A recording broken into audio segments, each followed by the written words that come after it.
Dalam nama Bapa, Putra, dan Roh Kudus, amin. Ibu bapak, saudari-saudaraku yang terkasih, salam bantul kasih, berkat dalam. Kembali kita berjumpa dalam renungan harian. Hari ini Selasa, 18 Agustus 2020. Kita akan mengambil dari Injil Matius bab 19, ayat 23 sampai 30. Yesus bersabda kepada murid-muridnya, "Aku berkata kepadamu, sungguh sukar sekali bagi orang kaya untuk masuk kerajaan surga. Sekali lagi, aku berkata kepadamu, lebih mudah seekor unta masuk melalui lubang jarum daripada seorang kaya masuk ke dalam kerajaan surga." Mendengar itu, gemparlah para murid dan berkata, "Jika demikian, siapakah yang dapat diselamatkan?" Yesus memandang mereka dan berkata, "Bagi manusia hal itu tidak mungkin, tetapi bagi Allah segala sesuatu mungkin." Lalu Petrus berkata kepada Yesus, "Kami ini telah meninggalkan segala sesuatu dan mengikuti Engkau. Jadi, apakah yang akan kami peroleh?" Kata Yesus kepada mereka, "Aku berkata kepadamu, sungguh pada waktu penciptaan kembali, apabila Anak Manusia bersemayam di tahta kemuliaannya, kalian yang telah mengikuti aku akan duduk juga di atas 12 tahta untuk menghakimi ke-12 suku Israel. Dan setiap orang yang demi namaku meninggalkan rumahnya, saudara-saudarinya, bapa atau ibunya, anak-anak atau ladangnya, akan menerima kembali 100 kali lipat dan akan memperoleh hidup yang kekal. Tetapi banyak orang yang terdahulu akan menjadi yang terakhir, dan yang terakhir menjadi yang terdahulu." Demikianlah Injil Tuhan. Terpujilah Kristus.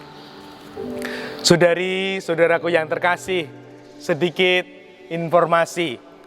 Lubang jarum yang dipakai, yang dimaksud adalah pintu kecil, ya lebarnya kurang lebih 1 meter. Ini adalah gambaran kota-kota di Timur Tengah, dikelilingi oleh tembok dan ada pintu kecil untuk pertahanan, sehingga musuh yang mau memasuki kota itu hanya bisa satu-satu, sehingga mudah untuk mengalahkan karena masuk satu-satu. Nah, lalu ada unta. Tuhan Yesus menggambarkan unta itu adalah hewan angkut. Nah, maka sering kita melihat ada beban di kanan dan kiri supaya seimbang. Lalu dibandingkan dengan orang kaya. Nah, lebih mudah unta, artinya unta melepaskan bebannya yang kiri dan kanan untuk memasuki lubang yang kecil daripada orang kaya yang diumpamakan, diandaikan dia lekat dengan harta kekayaannya, maka dia susah untuk memasuki kerajaan surga. Nah, ini menjadi renungan untuk kita.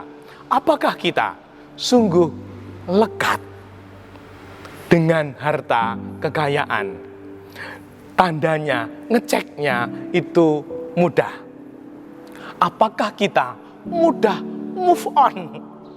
Ketika kita kehilangan sesuatu, kehilangan harta ataupun barang, sudah hilang beberapa saat, namun masih dipikirkan, masih digetuni, sampai kemudian berpengaruh pada hidupnya, pada jasmani, pada fisiknya, sehingga dia stres, memikirkan kemarin kehilangan itu dan belum bisa legowo, orang Jawa mengatakan.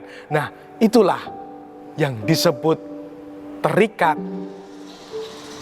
lengket dengan harta kekayaan. Semoga menjadi renungan kita bahwa yang lebih utama adalah Tuhan kita Yesus Kristus, sehingga hidup kita sungguh lekat pada Tuhan Yesus, tidak hanya lekat pada harta duniawi. Dimuliakanlah Tuhan, kini dan sepanjang masa. Salam Bantul Kasih, berkah dalam. Dalam nama Bapa, Putra, dan Roh Kudus. Amin.